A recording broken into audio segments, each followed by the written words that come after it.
Guys, ang sarap ng almusal natin oh. Ang ginisang corned beef with potato. Tara, magluto tayo. Ihanda lang natin tong ating mga gulay na sangkap. Balatan lang natin ang mga ito at hiwain.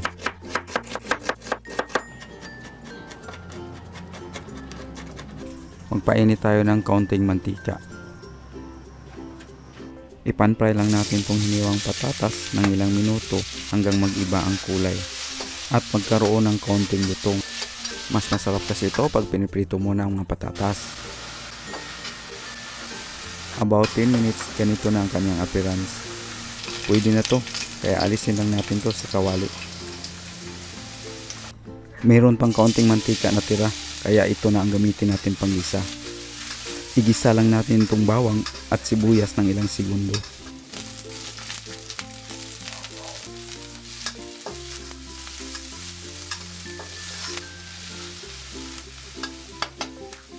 Itong corned beef natin, 260 grams, binuksan ko na.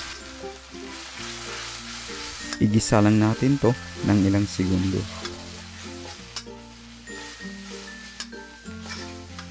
Timplahan lang natin ng asin at durog na paminta.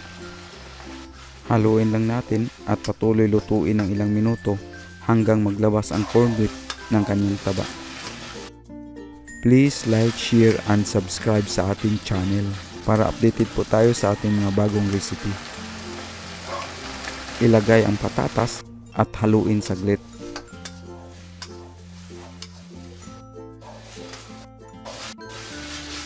Lagyan ng hiniwang sibuyas dahon.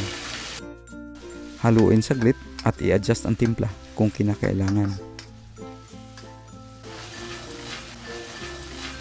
Patayin na natin ang apoy at ilipat lang natin to sa serving dish.